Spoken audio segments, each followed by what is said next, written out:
बिस्मिल्लाहिर्रहमानिर्रहीम, अस्सलामुअलैकुम। Live doctor Shahid Masood के साथ मैं हूं सुमेरा सलीम। नाज़रीन, तोशाखाना 2 केस की समाअत आज जटियाला जेल में हुई, जहां बानी पिटाई को बतौर वज़ीर-ए-आज़म मिलने वाले 100 से ज़ायद तहफ़ की फहरिस्त अदालत में पेश कर दी गई।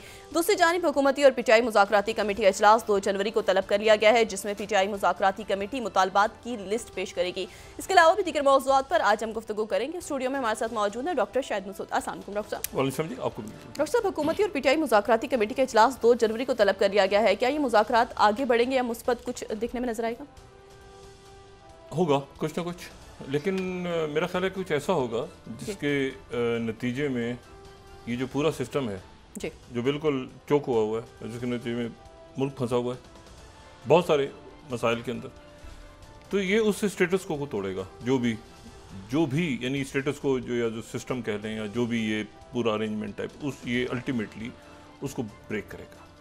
ठीक है, और खान साहब जो हैं वो तो किसी भी सूरत इस तमाम अरसे में जितनी उनसे बातचीत हुई वो तो बिल्कुल कि जो भी कुछ होगा वो अदालतों से होगा, और उसमें जो है वो जो भी उनके मुतालबात हैं, लेकिन वो उससे बिल्कुल भी पीछे जाने को तैयार नहीं। बल्कि मैं आपसे यहाँ पे एक बात शेयर करूँ, एक मरला ऐसा आया था जब खान साहब से किसी मौके पे रब्ता हो, तो वो यहाँ तक इस एक्सट्रीम तक जा रहे थे कि ये क्या कर लेंगे ज़्यादा से कितना पेन हो सकता है मुझे, क्या उससे ज़्यादा होगा। जब मैं गिरा था स्पीच करने के लिए गया था और ऊपर से मैं गिरा था, तो क्या उससे ज़्यादा मुझे पेन होगा? अगर होता तो मैंने टॉलरेट कर लिया था, और अगर इमीडिएट कोई ऐसा करते हैं कि मुझे ज़िंदगी से महरूम करते हैं फौरी तौर पे सज़ा में, तो कितना पेन होगा, बाकी क्या होगा, तो मैं टॉलरेट करूँगा। वो जहनी तौर पे रेडी है कि मैं किसी सूरत इस एक्सट्रीम तक, तो जब बंदा यहाँ तक जाके तैयार हो जाए ना किसी चीज़ पे कि मुझे हर किस जो भी कर लें मैं इस पे मैंने नहीं झुकना यहाँ पे, तो वो फिर एक अजीब सा सामने जो बात कर रहे होते हैं उनको भी एक अजीब सा होता है कि यार ये तो बंदा जो उनको बस ये है कि ह्यूमिलेशन जो है ना, ह्यूमिलेशन जो है वो नहीं होनी चाहिए, और जितनी पहले हुई है मुकदमात के दौरान, अब ये एहसास जो बड़ी सियासी जमातें उनको भी है कि सारा मुल्क फंस गया इसमें। मुस्लिम लीग उनको भी एहसास है, पीपल्स पार्टी को भी एहसास है कि सारा मुल्क भी फंसा हुआ है बीच में, और सिक्योरिटी के इशूज़ हैं। देखें कराची, कई जगह बहुत सी जगहों पे कराची बंद है, और दरमियान में वो उनके जो पुलिस चीफ हैं कराची के, उनके हवाले से एक बयान आया, फिर उसकी तरदीद, लेकिन इस दौरान एक बेचैनी फैली पूरे शहर में। यही मामलात खुरम में, यही मामलात अफगान बॉर्डर, तो बात और फिर जो दुनिया में सब, तो इससे हमें निकलना है सबको। अब ये कि उनसे कैसे मुज़ाकरात होते हैं, कमेटीज़ कैसे आती हैं, कम से कम ये मेज़ पे बैठी हैं। जो सबसे, मैं पहले भी कह रहा हूँ, सबसे अच्छी बात ये है कि सबसे वो तो जब एक रब्ता होगा और कोई मुनासिब बात उनसे होगी तो वो उस हवाले से फिर वो भी जवाब देंगे। लेकिन बात यह है कि मेज़ पे बैठे हैं सारे, और सड़कों पे कोई लड़ाई झगड़ा नहीं हो रहा। अब ये कराची में और मुल्क के बाकी हिस्सों में जो एहतजाज वगैरह हो रहे हैं, अल्लाह करे ये भी मुज़ाकरात के नतीजे में, लेकिन वहाँ पर जो कुरम से खबरें आ रही, तो मेरा ख्याल है कि ये बस किसी न किसी सूरत जो है ना ज़्यादा मज़ीद नुकसान के बगैर ये इस तरह से सिलसिला होगा, स्टेटस को टूटेगा, क्योंकि वो रोज़ उसमें कोई कहते हैं ना बिल्ड इन इस पूरे अरेंजमेंट में ऐसे इश्यूज़ हैं कि ये आगे नहीं चल पा रहा। अच्छा, मुल्क की सियासत और इस पे सब पे बात करने से पहले मैं ज़रा जिक्र करता हूँ ना जिमी कार्टर साहब का, और जेम्स अर्ल कार्टर, उनका इंतकाल हुआ था। ये इनका जिक्र इसलिए ज़रूरी है कि पाकिस्तान से रिलेटेड और आज की जो दुनिया है उससे रिलेटेड बहुत से मामलात ऐसे हैं जो प्रेसिडेंट जेम्स अर्ल कार्टर, या जिनको जिमी कार्टर कहते हैं, ठीक है, उनसे उनका इंतकाल हुआ, और ये अमेरिका की तारीख़ के सबसे ज़्यादा उम्र के सदर थे जिनका, इन्होंने इस साल 2 अक्टूबर को इनकी ये 100 साल के हो गए थे। तो ये जो है ये 2 अक्टूबर 1924 की इनकी विलादत है, और ये जो है ये 2024 में इनका इंतकाल हुआ। इनकी जो अहलिया रोजलिन, वो पिछले साल उनका इंतकाल हुआ, और वो 96 उनकी एज थी। पिछले साल जब उनका इंतकाल हुआ तो उनकी एज 96 साल थी, और इन दोनों की शादी 77 साल रही। 1946 में इनकी शादी हुई थी, 77 ईयर्स तक ये इन दोनों का साथ रहा। और जिमी कार्टर जो हैं ये इसलिए आज की दुनिया से, जो मैं कह रहा हूँ कि एक बड़ा गहरा इनका ताल्लुक बनता है जिस शक्ल में आज दुनिया मौजूद है। मतलब ये अचानक आए थे, ये कोई वॉशिंगटन के अंदर इनका कोई किसी किस्म का ना कोई वहाँ पे कहते हैं ना कि कोई सर्कल, कोई लॉबिंग, कोई इनका बहुत नहीं, ये अचानक आया। और इनका आना जो है वो अमेरिका की तारीख का एक बड़ा पॉलिटिकल क्राइसिस पैदा हुआ, और वो ये था कि प्रेसिडेंट निक्सन जो हैं वो उनका वाटरगेट स्कैंडल आ गया, प्रेसिडेंट निक्सन का, और वाटरगेट स्कैंडल आ गया। और वाटरगेट स्कैंडल आने के बाद जो है वो शुरू में तो उन्होंने कहा कि जी मुझे तो पता ही नहीं। अच्छा, वाटरगेट स्कैंडल क्या था कि डेमोक्रेटिक पार्टी जो है, डेमोक्रेटिक पार्टी उसके दफ्तर जो दफातर हैं उनकी जासूसी हो रही है। इन्होंने कहा कि मुझे पता ही नहीं है। उसके बाद इन्वेस्टिगेशन शुरू हुई। जब इन्वेस्टिगेशन शुरू हुई तो उसके बाद ये हुआ कि इन्होंने फिर FBI के ऊपर इन्होंने असरअंदाज हुए। दो उस ज़माने में रिपोर्टर्स कार्ल बर्नस्टीन और बॉब वुडवर्ड, ये नए नए आए थे वॉशिंगटन पोस्ट में, तो इनकी जिम्मेदारी लगी कि ये इसकी तहकीकात करें वाटरगेट की।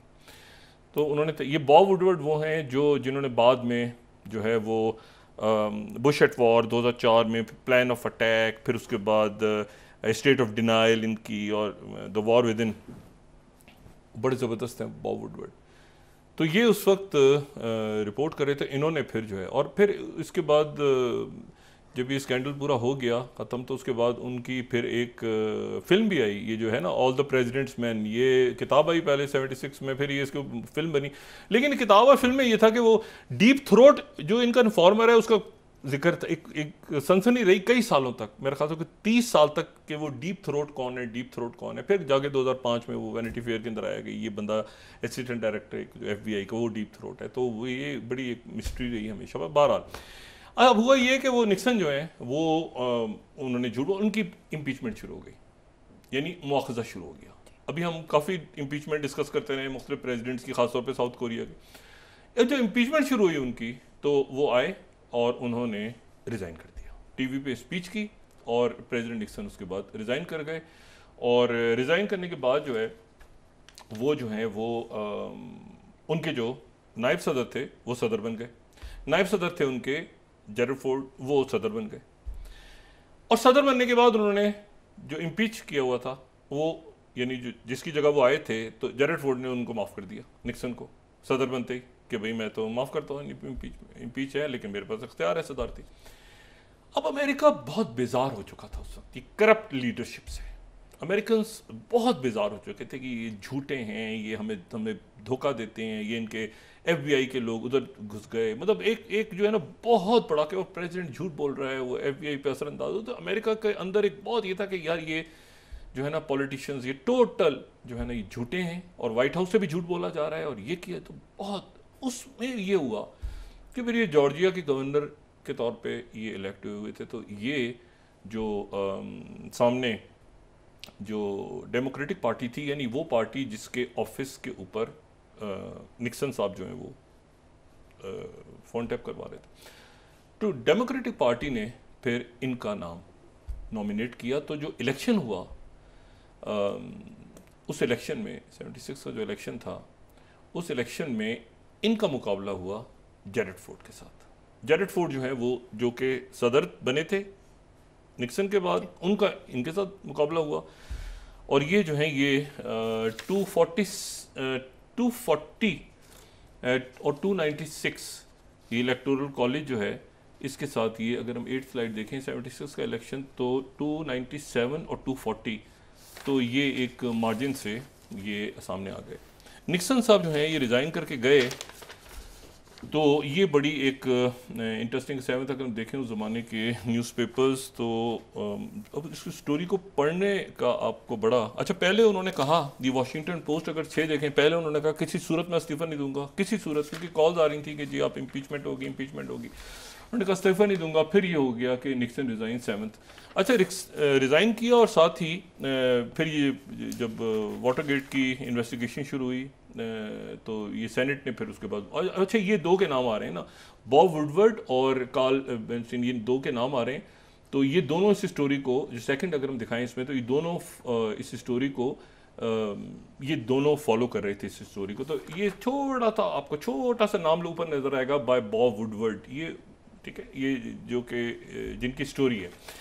अच्छा, एनीवे ये हुआ कि जी अब ये जो है ये यानी आज की तारीख में आप इस तरह से देखें कि रिपब्लिकन जो हैं वो निक्सन है, यानी वो रिपब्लिकन जो कि बाद में रेगन और बुश सीनियर, बुश जूनियर और फिर उसके बाद Donald Trump Republican.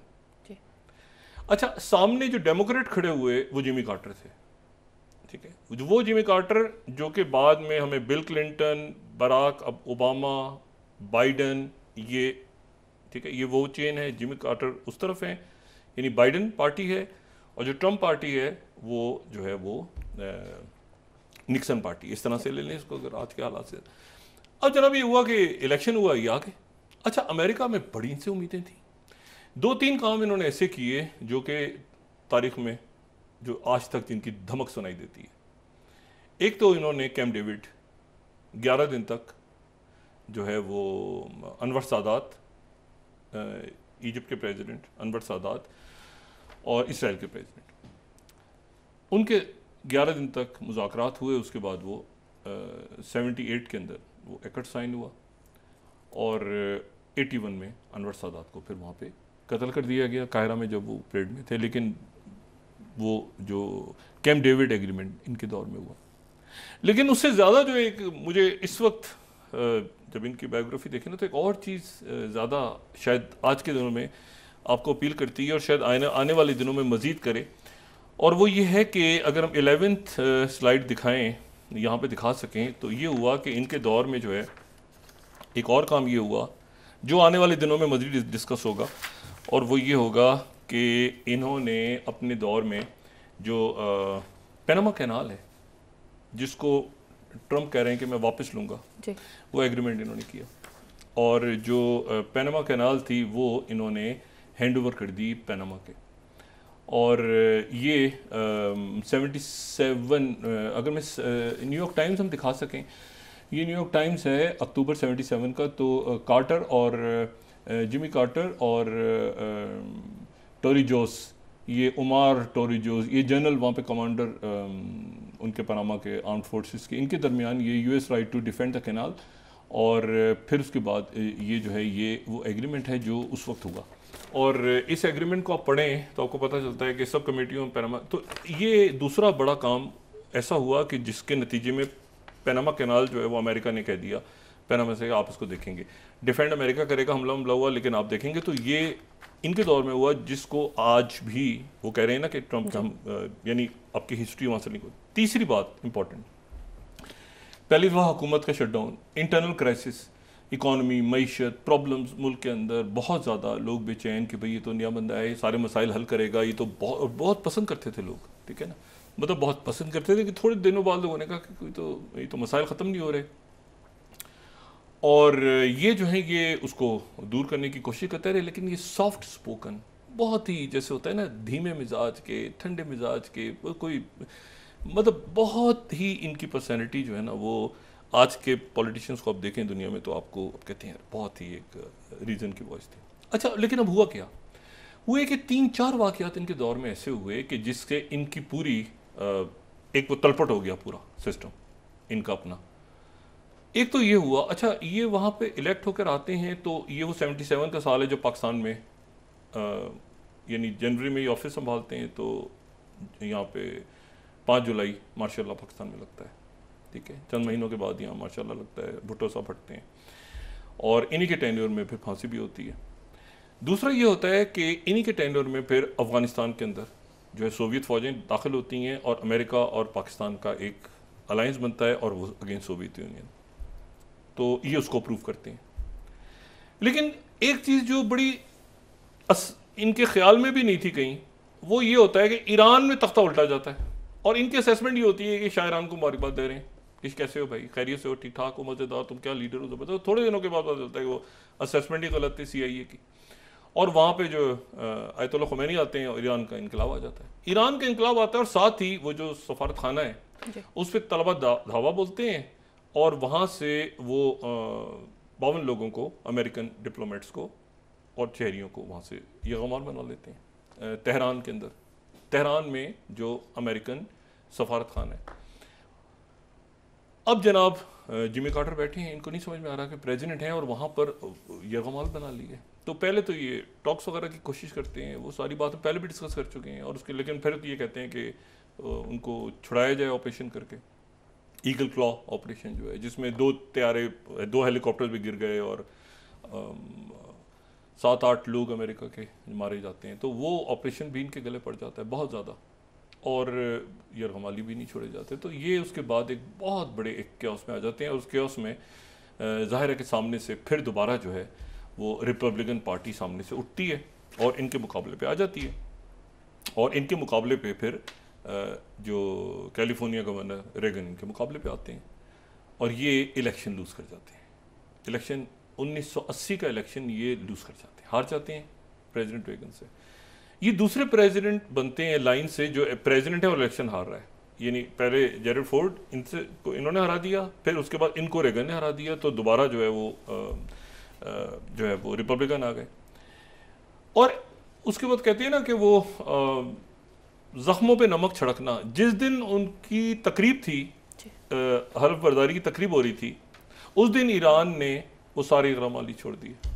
President Reagan की जिस दिन तकरीब हल्फ बर्दारी हो रही थी, उसके बाद ये हुआ कि ये तकरीबन जो है ये काफ़ी लंबी इनकी ये 44 साल उसके बाद ये हयात रहे, 44 ईयर्स प्रेसिडेंट वाइट हाउस छोड़ने के बाद।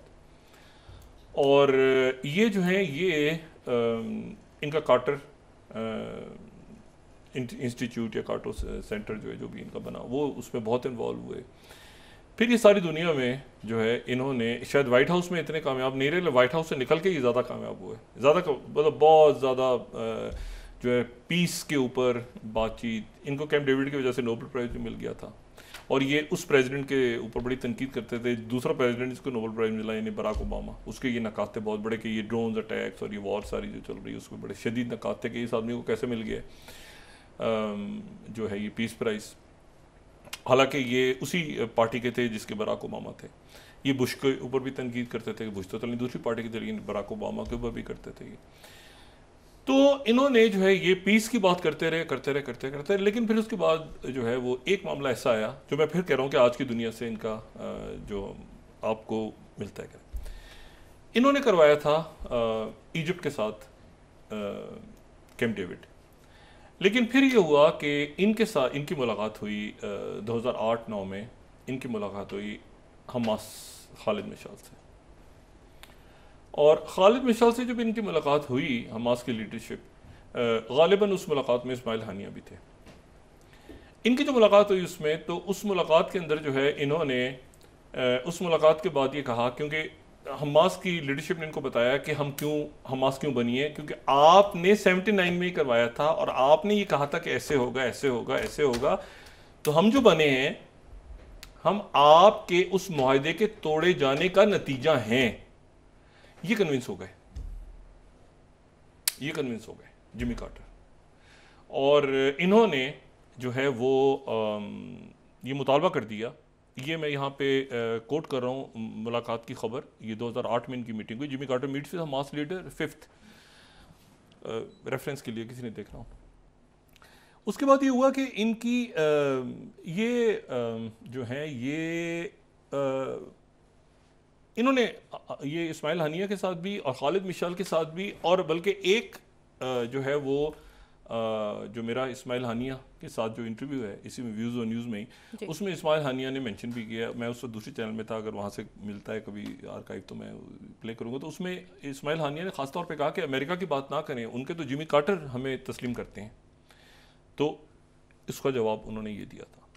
अच्छा, अब उसके बाद ये हुआ कि इन्होंने ये कहा कि 2014 इन्होंने कहा कि हमास को तस्लीम करे अमेरिका। ये USA टुडे 4th इन्होंने कहा कि हमास को अमेरिका तस्लीम करे। अच्छा, अब ये बात जो है ये कह रहे हैं अमेरिका के फॉर्मर प्रेसिडेंट जो कि वो कह रहे हैं कि मैंने चूंकि करवाया था इसलिए मैं कह रहा हूं कि क्योंकि हमने तोड़ा है अमेरिका की तरफ से, इसलिए आप इसको रिकग्नाइज करें। अब जनाब उसके बाद फिर ये हुआ कि इन्होंने कहा कि मैं गजा जा रहा हूं। इनको इन्विटेशन आया वहां से, गजा से 2015 में कि जी आप गजा का दौरा करें। इन्होंने कहा मैं गजा जा रहा हूं। इन्होंने कहा मैं गजा जा रहा हूं। ये गजा जाने के लिए ये जेरूसलम पहुंच गए। जेरूसलम पहुंचने के बाद इत्तेफाक नेतन्याहू, फिर नेतन्याहू गवर्नमेंट थी। नेतन्याहू ने कहा मैं तो इनको ना रिसीव करूंगा ना मिलूंगा, बल्कि हो सकता है हम इनको, मतलब एक क्योस खड़ा हो गया ना वहाँ पर जो है वो उस वक्त ओबामा एडमिनिस्ट्रेशन थी। इन्होंने कहा कि मैं तो मिलूंगा हर सूरत में। और जो ओबामा एडमिनिस्ट्रेशन जाहिर है कि डेमोक्रेट्स ही हैं। इन्होंने कहा मैं मिलूंगा, और ये बात ध्यान में रखना कि मैंने मुआहदा किया, तुमने नहीं किया, मैंने मुआहदा किया है। मैं 11 दिन तक बैठा हूँ इजिप्शियंस के साथ, पैलेस्टीनियंस के साथ और इजरायलीस के साथ, और मैं बैठा हूँ यानी अमेरिकन्स। तो ये इनकी गलती नहीं है, जो कुछ हो रहा है वो हमने हमारी तरफ से, अमेरिका की तरफ से, इसराइल की तरफ से। नेतन्याहू ने कहा मैं पाबंदी लगा दूंगा, आने नहीं दूंगा। एक क्योस खड़ा रहा। आखिर में इतना ज़्यादा प्रेशर आया कि उन्होंने फिर कहा कि यहाँ पर एंटर होते हैं। इसराइल ने कहा तो हम ये कर देंगे। वो फिर इन्होंने वो जो गज़ा का था वो पूरा उस टेंशन में वो गज़ा नहीं गए, इस यरूशलेम गए, वहाँ पर इन्होंने कैंसिल किया, ये वापस आ गए। लेकिन ये कहते रहे बार बार कि जो है ये इसको पीस की बात करो। ये पिछले साल, 1.5 साल, 2 साल से बहुत डिस्टर्ब थे। इनका बहुत ज़्यादा मीडिया पे इंटरेक्शन वगैरह नहीं हो पा रहा था, उम्र की वजह से भी और बाकी भी, लेकिन बहुत डिस्टर्ब थे। और ये कहते थे कि भाई ये तो जहरियत है, ये तो बड़ा जुल्म हो रहा है, और ये इसलिए हो रहा है सारा कुछ कि हमने अगर 79 और बाद में जो 2 रियासती मामला है, इन्होंने फिर हमास से कहलवाया। इन्होंने कहा कि हमास के लोग कह रहे हैं कि हम 2 रियासती फार्मूले 2 स्टेट सोल्यूशन पे रेडी हैं। तो ये पीस की बात करते करते करते करते जो है ये इनकी लेगेसी पीछे ऐसी रहेगी कि ईरान का जिक्र करें तो जिमी कार्टर आते हैं जहन में, आप पैलेस्टाइन का जिक्र करें तो जिमी कार्टर आते हैं, अभी पैनामा का होगा तो जिमी कार्टर दिमाग जहन में आएंगे। अफ़गानिस्तान के अंदर सोवियत यूनियन आती है और उसके बाद कैसे, तो फिर जो है वो जिमी कार्टर जहन में आते हैं। और हमेशा अमन अमन। अच्छा, फिर क्या हुआ कि इनके 3 मैं थोड़ी सी बात और करके, इनके 3 जो हैं वो एक भाई और 2 छोटी बहनें थीं। तीनों की डेथ पैंक्रियाटिक कैंसर से हुई। अच्छा, पैंक्रियाटिक कैंसर पेनफुल होता है। पैंक्रियाटिक कैंसर अगर फैल जाए तो उन कैंसर्स में से है जिसमें शदीद पेन होता है, क्योंकि पैंक्रियाज या लबलबा जो है वो पीछे यानी यहाँ से उसको हम कहते हैं, लेकिन डीप होता है, यानी अगर वो थोड़ा फैल जाए तो सीधा रीढ़ की हड्डी के ऊपर और वहाँ से जो नर्व्स निकले उनके ऊपर प्रेशर डालता है, तो शदीद पेन होता है, क्योंकि सारे जो असाब हैं रीढ़ की हड्डी से वो उनके ऊपर प्रेशर डालता है। तो इतना ज़्यादा पेन होता है कि पैथेडीन वगैरह ये सारे एक तरफ रह जाते हैं। और अमूमन अगर वो यानी पैंक्रियाटिक कैंसर अगर पीछे स्पाइन में चला जाए तो बहुत मतलब एक्सट्रीम पेन होता है। तो इनके 3 जो छोटे बहन भाई हैं उन तीनों की डेथ पैंक्रियाटिक कैंसर से, उनके पेरेंट्स की डेथ भी जिमी कार्टर के जो है वो कैंसर से हुई। तो इनको ब्रेन कैंसर डायग्नोज हो गया 2015 में, और वो डायग्नोज हुआ कि जी मेलानोमा है और फैला हुआ है। ये लिवर चेकअप करवाने गए, पता चला कैंसर है और फैला हुआ है और रेडिएशन होगी। अच्छा, फैमिली में पूरी हिस्ट्री, ये सब के सब कैंसर से गए। तो उसके बाद ये हुआ कि इन्होंने कहा कि मैं रेडिएशन पे जाता हूँ और ये करता हूँ थेरेपी, और हंसते मुस्कुराते इन्होंने इलाज कराना शुरू किया। और कुछ महीनों के बाद इन्होंने आके ऐलान किया कि मेरा टेस्ट हुआ और मैं कैंसर फ्री हो गया। तो ये कैंसर सर्वाइवर के तौर पे फिर इन्होंने अपनी बाकी ज़िंदगी गुजारी। तो मैंने आपसे कहा ना कि बाद शख्सियत तो हिस्ट्री के ऊपर आप आज अगर बात करते हैं तो वहाँ पैलेस्टीनियंस भी इनका जिक्र कर रहे हैं, इजरायली इनका किसी और तरह जिक्र कर रहे हैं, ईरान में जिक्र किसी और तरह हो रहा है, पाकिस्तान इस पूरे खत्ते के अंदर किसी और तरह याद हो रहा है इनका। तो डेन शाओपिंग वहाँ पे चाइना में थे, उनके साथ वो चाइना जब निकल के आ रहा था वर्ल्ड स्टेज पे, तो वहाँ पर उनके साथ इन्होंने चाइना को एक्सेप्ट किया, यानी इनके दौर में ही चाइना जो है वो एक्सेप्ट हुआ। यानी ताइवान को बात तो पहले से चल रही थी, लेकिन पीपल्स रिपब्लिक ऑफ चाइना को प्रॉपर जो रिकग्नाइज़ किया अमेरिका ने, वो इनके दौर में किया। तो इनकी बड़ी एक ऐसी पर्सनैलिटी जिसको तारीख में याद रखा जाएगा। अच्छा, इनके साथ जब ये इनका इंतकाल हुआ, और ज़ाहिर 9 जनवरी को फिर इनकी आखिरी जो रसूमात हैं वो होंगी, इसी दौरान 3-4 ऐसे वाक़यात हुए हैं पिछले 24 से 47 घंटों में जो बड़े अरसे तक जिनका असर रहेगा। और मेरे ख्याल से तीनों बड़े अच्छे वाक़यात हुए हैं। एक तो ये हुआ है कि जो DEM पार्टी है टर्की की, जो कि PKK का जो पॉलिटिकल विंग है, उनकी मुलाकात हुई है अब्दुल्ला ओगलान से उस जजीरे पे जो मैंने बात की थी, ठीक है, जो कि बॉस्फोरस में बना हुआ है और एक छोटा सा जजीरा है, और जनाब वहाँ पे एम्ब्रेली, और वो अगर आप देखें नक्शे में तो छोटा सा एक जजीरा आपको एक स्पॉट की शक्ल में नज़र आता है। ये वहाँ पर कैद हैं और इनको कीनिया से गिरफ्तार किया गया था, सज़ाए मौत सुनाई गई थी, और सज़ाए मौत सुनाने के बाद जो है इनको वो फिर तब्दील हो गई थी उम्र कैद के अंदर। उस जजीरे में ये मौजूद हैं और उस जजीरे में इनसे मुलाकात हुई है, और वो तकरीबन 10 साल के बाद इनकी पार्टी का कोई डेलीगेशन इनसे मिला है, 2015 के बाद, तकरीबन 10 साल, अप्रैल में मिला था 2015। तो वो डेलीगेशन वहाँ से मिला है, और मिलने के बाद वो डेलीगेशन वापस आया, और वापस आने के बाद उस डेलीगेशन ने कहा है कि क्योंकि जो MEP है, जो एक पॉलिटिकल अलायंस है, उसके सरबराह तो प्रेसिडेंट उर्दुगान है, उन्होंने इजाज़त दी कि DEM जो है, यानी जो PKK के वाली जो है ऑपोजिशन की जमात है, उनका डेलीगेशन जाके मिल ले।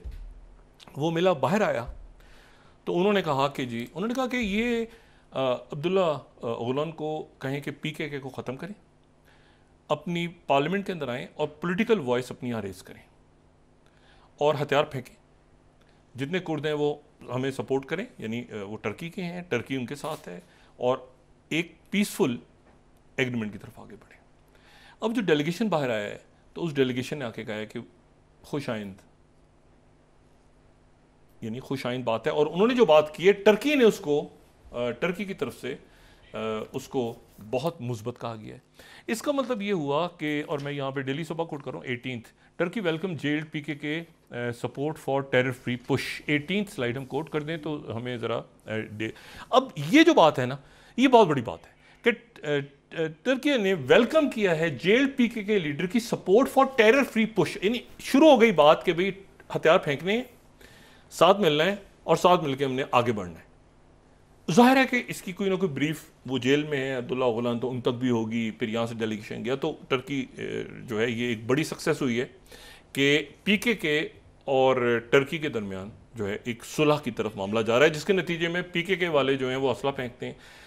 अच्छा, थोड़ा सा अमेरिका पीछे हटा हुआ है इस वक्त, यानी वो सपोर्ट तो करता है लेकिन वो पीछे हटा हुआ है। वो इसलिए पीछे हटा हुआ है कि जो डेमास्कस में जो गवर्नमेंट है अहमद शरार की, उनके फॉरेन मिनिस्टर से आज यूक्रेन के एक फॉरेन मिनिस्टर मिले, यूक्रेन, रशिया नहीं, रशिया तो की तो बेसिस है नहीं, यूक्रेन के फॉरेन मिनिस्टर मिले, और गंदम की सप्लाई तकरीबन सारे मुल्कों में हो रही है, यूक्रेन की गंदम मकई की, लेकिन सीरिया में नहीं हो रही। तो सीरिया में एक तो गंदम आएगी यूक्रेन से और मकई भी आएगी।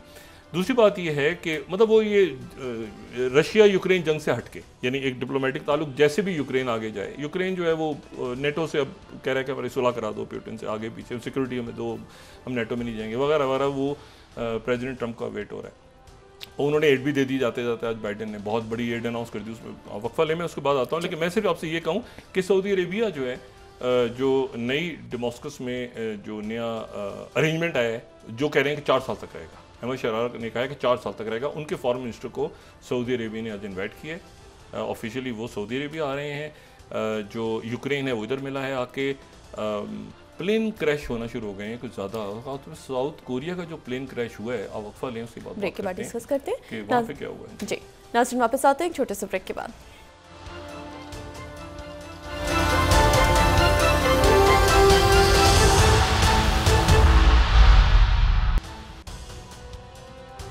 वेलकम बैक नाज़रीन। डॉक्टर साहब, PTI की जानिब से मुशावरत के बाद 2 मुतालबात जो हुकूमत के सामने रखे गए हैं, तो क्या हुकूमत ये मुतालबात तस्लीम कर लेगी? हुकूमत और हुकूमत से मुराद अरेंजमेंट, क्योंकि उसमें मुख्तलिफ सियासी जमातें हैं, लेकिन जाहिर है कि एक अरेंजमेंट ऐसा है जिसमें आइनी होते और दूसरे होते, वो खुदा जाने क्या है, वो पीपल्स पार्टी और मुस्लिम लीग के दरमियान, लेकिन वो है तो लेकिन उसमें जो है वो खान साहब की तरफ से कोई लचक नहीं है अभी तक। अब आगे लचक कैसे आती है और हुकूमत की तरफ से कैसे आती है, सबका मुल्क आगे निकलना है इससे। ये फंस गए ना जाके, ये नहीं चल पा रहा, ये अरेंजमेंट नहीं चल पा रहा, तो इससे आगे निकलना है मुल्क में। वो कैसे निकलते हैं वो अब आने वाले दिनों में जो है वो विन विन भी तो हो सकता है सबके लिए। मुल्क अल्टीमेटली तो मुल्क को जीतना चाहिए ना, तो इसमें से निकलें सारे, और जब जिसकी जो गलती है ज़्यादती है उसको तस्लीम करें। और खान साहब तो अपने मुतालबात से पीछे नहीं हटेंगे, बिल्कुल नहीं हटेंगे। ये जो चीज़ आई है उनकी तरफ ये फाइनल है। अब इसको आगे रख के हुकूमत किस तरह देखती है, क्या वो उनका काम है और दायरा है। तो इसमें थोड़ी तो अब आगे हम निकलना है, हमने कैसे निकलते हैं ये देखना है। कम से कम मुज़ाकरात हो रहे हैं, जो मैंने बात पहले की ना, सड़कों पे अपनी मुज़ाकरात हो रहे हैं, पार्लियामेंट है आपकी, ये सारे फोरम्स हैं, कोर्ट पे जाता है फिर मामला, जो भी कुछ होता है। हम सब कह रहे हैं कोर्ट्स के थ्रू मैं करूँगा, तो जैसे भी होता है, लेकिन ये कम से कम टेबल पे हैं सारे। दूसरी बात है वो ये है कि ये जो मैंने पहले बात की ना आपसे, मैं सिर्फ उसको ये बताऊं कि अगर जिसने ये आप उस ज़माने में देखेंगे कैसे जो है वो इम्पीचमेंट शुरू हुई, अगर हम दिखा सकें थर्ड और फोर्थ स्लाइड, निक्सन स्टेप्स, ये देखें ना, वाटर गेट, उसके बाद उनके जो लोग हैं वो जनाब यूरी उनके खिलाफ फैसले दे रही है और धड़ धड़ धड़ धड़, इसके बाद फिर निक्सन ने रिज़ाइन किया था। एनीवे, अच्छा, मैं जो बात कह रहा था कि एक्सीडेंट्स बहुत ज़्यादा हो रहे हैं जी। ये बड़ा बदकिस्मत वाक़या पेश आया, 179 अफराद इसमें जहाँ तक हुए, और ये जो है ये वहाँ पे साउथ कोरिया में एक एयरपोर्ट पे लैंड करते हुए जहाज़ जो है वो 7 रनवे पे उतर गया, और बिल्कुल एक आग का जैसे एक फायरबॉल होता है उस तरह से वो उसमें आग लगी, और मुसाफिर जो है वो उसमें तकरीबन सारे चले गए, दुनिया से जल गए उसमें, वो एक बहुत बड़ी आग लगी उसमें जहाज़ में। अब ये बोइंग का तैयारा था, और 737 और 800 इनका तो इंस्पेक्शन शुरू हो गया, जिजो एयर क्रैश, जिजो एयरलाइंस है वहाँ पे। लेकिन उसके साथ ही जो पायलट की आखिरी कम्युनिकेशन है वो ये है कि जी परिंदा टकराया है, जो आखिरी कम्युनिकेशन है उसकी वो ये है कि परिंदा टकरा गया है। और ये चूँकि लैंडिंग के वक्त बिल्कुल लैंड करके तो वहीं पर यानी वो उतरा है, रनवे से उतर गया और आग लग गई उसमें साथ ही। अब क्या हुआ है आखिरी मोमेंट, उसकी इन्वेस्टिगेशन वहाँ पे हो रही है। ये ऊपर से जहाज़ यानी नीचे नहीं गिरा, यानी क्रैश नहीं हुआ, ठीक है, एक तरह से क्रैश मतलब आग लग गई बस वो लैंडिंग के दौरान साइड पे, और ये एयरपोर्ट पे रनवे पे खड़ा हुआ, यानी साथ जो उसका बाग है वहाँ पे जलता रहा।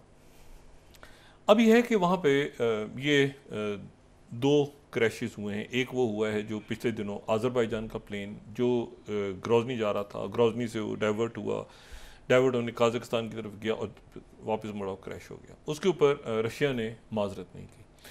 अब आप देखें लीडरशिप कैसी है।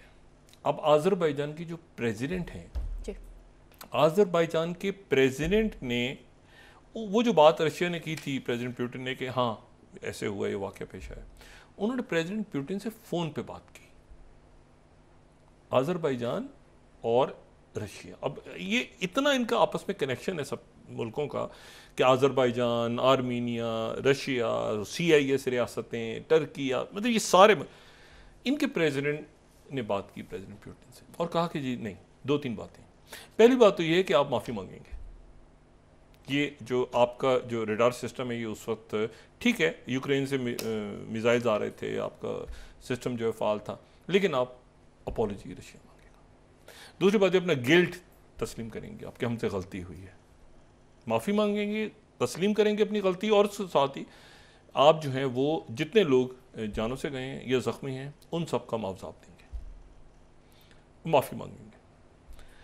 अब जो प्रेसिडेंट पुतिन है यकीनन वहाँ पे, अब देखें ना, ये खुद रशिया का मीडिया की बात कर रहा है, यानी आप देखें 11th Baku demands Moscow admit guilt, 11th Baku demands Moscow admit guilt, punish those responsible for AZAL plane crash. लेकिन इससे पहले जो है अपोलोजाइज भी है असल में, अगर आप खबर में देखें। लेकिन आप देखें रशियन मीडिया ने भी लगाया इसको, रशियन मीडिया ने इसको, तास ने इसको रिपोर्ट किया। अब यहाँ पे ये देखना है कि जी वो क्या माफ़ी मांगते हैं प्रेसिडेंट पुतिन, या उनकी हुकूमत की तरफ से माफ़ी आती है, या अज़रबैजान के प्रेसिडेंट से वो कहते हैं कि पब्लिक अपॉलॉजी आ गई। लेकिन अज़रबैजान ने पोजीशन ली अपने अवाम के लिए, अपने अवाम के लिए पोजीशन ली, ये नहीं किया कि जी मट्टी पाओ, क्या हो गया, गिरा था यार, क्या इन्वेस्टिगेशन करानी है पुतिन को दुनिया, वो इस पर पोजीशन ले गए। उन्होंने इन्वेस्टिगेशन की, उन्होंने कहा नहीं, इन्वेस्टिगेशन करके उन्होंने कहा कि नहीं, इसको आप माफ़ी मांगेंगे रशिया के, और बड़े अच्छे ताल्लुकात हैं आज़रबाईजान और रशिया के ताल्लुकात बड़े अच्छे हैं, लेकिन जहाँ आवाम की बात, लोगों की बात आ गई, आज़रबाईजान ने स्टैंड लिया है।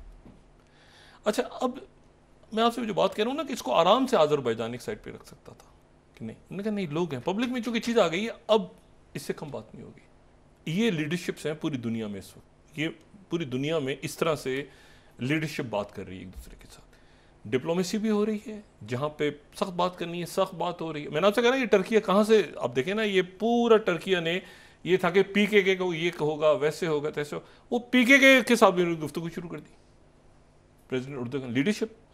उसके साथ ही सऊदी अरेबिया ने आज दावत दे दी इनको, अहमद शराफ को आ जाए, और टोटल आइसोलेशन में जा रहा है इसराइल कि अब ये क्या हुआ, ये पीकेके की सुलह हो गई है। अच्छा, अमेरिका ये सुलह हो जाती है तो फिर टर्की ने इतनी सख्त पोजीशन ली हुई है अगेंस्ट अमेरिका यहाँ पे कि ये पीकेके को आप सपोर्ट नहीं करेंगे। अच्छा, वो सपोर्ट नहीं करेंगे तो इन्होंने बातचीत शुरू की ना, अपनी पॉलिटिकल डायलॉग शुरू किया, तो अमेरिका भी पीछे हटा के एक मिनट ठहरो भाई, ये हम इसको 100 रौले पड़े, और ट्रंप के आने से वो डिसएंगेज भी होना चाह रहे हैं दुनिया से।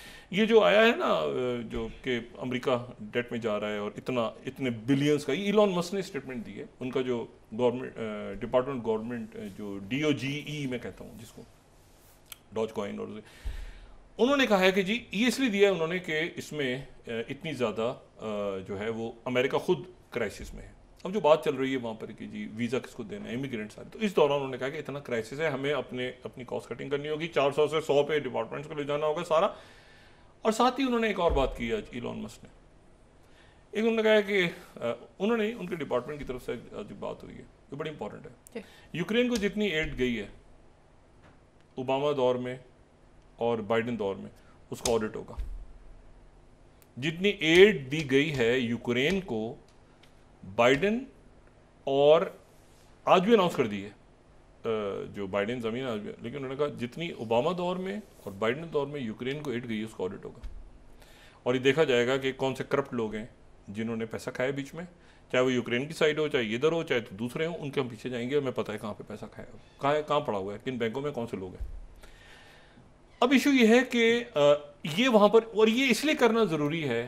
अच्छा, विकीपीडिया को भी ख़रीदने लगे इलॉन मस्क, $1 बिलियन ऑफर किए हैं, विकीपीडिया जो है वो भी शायद वो ले जाए। एनीवे, अच्छा, अब इसमें यह है कि वो ये स्टैंड लेंगे, ये इनका स्टांस होगा कि भाई हम अपने खुद, देखो ना, अपने अल्ले तलल्ले ख़त्म करके, और बड़ा मुश्किल है वहाँ पे कन्विंस करना लोगों को कि इतनी एक फटा पड़ा हुआ है ना कि इमिग्रेंट्स को लेना है नहीं लेना, अच्छा जी अमेरिकन को मेक अमेरिका ग्रेट अगेन कैसे होगा क्या, इसमें इलॉन ने, और जाहिर है कि प्रेसिडेंट ट्रंप इधर साथ खड़े हैं, लेकिन दूसरा ग्रुप भी है उनका, तो एक फटा पड़ा हुआ है पीछे पड़े। इसमें पूरे फड्डे में जो मैंने उस दिन बात की थी कि मनमोहन सिंह जो इंडियन प्राइम मिनिस्टर हैं, उनको दुनिया क्यों याद करती है।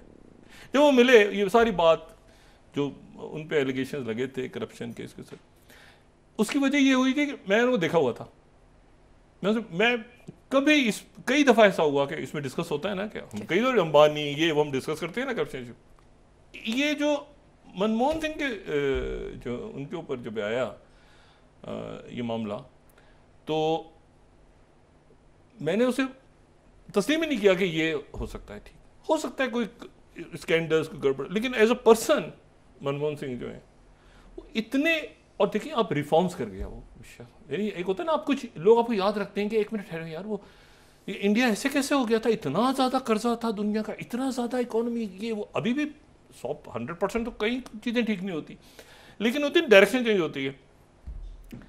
तो वो जो डायरेक्शन चेंज हुई कि जी लाइसेंस राज और ये सारी बातें, तो एटलीस्ट कम से कम ये हुआ कि उसके बाद वो एक वो उसमें से इंडिया निकल के आ गया, रिफॉर्म्स भी हो सकते हैं। ये भी मैंने आपसे कहा ना 100% बहुत करप्शन होती है, होती करप्शन को आप कभी 0% मिला, लेकिन आप रिफॉर्म्स ऐसे कर जाते हैं जिसके नतीजे में इकोनॉमी जो है आपकी ऐसे टर्न लेती है कि जिसके नतीजे में फिर वो उस चक्कर से निकल जाते हैं कि जी वर्ल्ड बैंक IMF वो जो चल रहा था पहले, और फिर आगे निकल के आप एक बड़ी मैशत बनती है।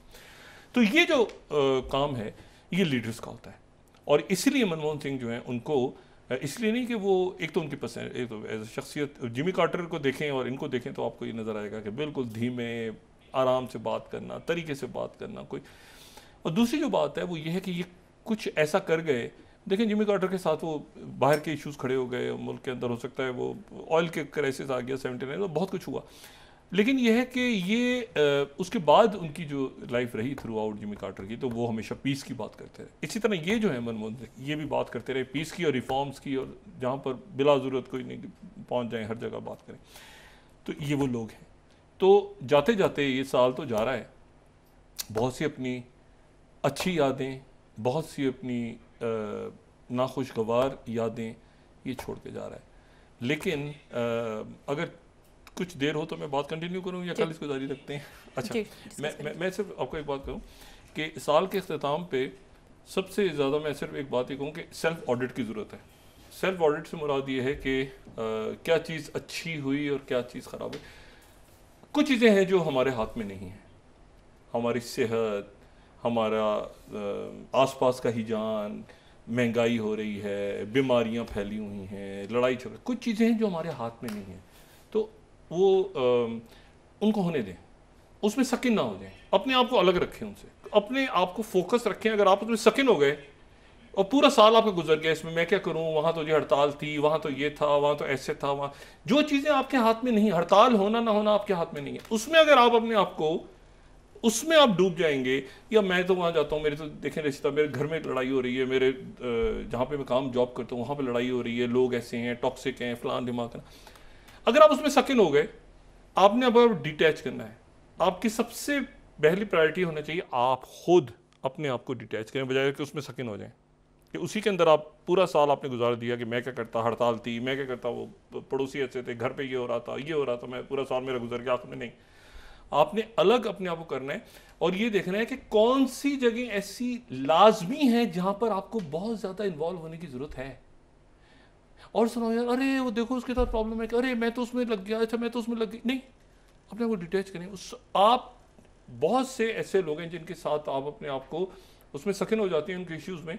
आप पीछे हट के देखें, उनका काम चलता रहेगा, दुनिया चलती रहेगी। अपने आप को निकालें, खुद सकिन ना हो जाए उसके अंदर, क्या आप उस प्रॉब्लम के अंदर पता चला आपने अपनी ज़िंदगी गवा दी या अपना पूरा साल गुजार दिया, वो चलता रहेगा। आप पीछे हटें, चाहे वो बच्चे हों, बड़े हों, भाई बहन, पीछे हटें, थोड़ा सा देखें कि बोलते ना, I can help you but I can not save you. तो आपको अपने पैरों पे खड़े हो, अपना काम खुद करो। मैं थोड़ा सा पीछे हट के देखूँ, रट के कि वो ठीक जा रहे हैं, वो ठीक जा रहे होंगे। लेकिन अगर आप बहुत ज़्यादा इन्वॉल्व हो जाएंगे पड़ोस के झगड़े में, पॉलिटिकल इश्यूज़ में, दुनिया ठीक करनी है, ये जो है जनाब हमने हड़तालें हो रही थी तो फंसी गई गाड़ी, तो एक हफ्ता गाड़ी फंसी हुई है हड़तालों में, रोज़ सुबह निकलते हैं, फिर हड़ताल होती है, फिर वापस, ये आप इस तरह मत करें।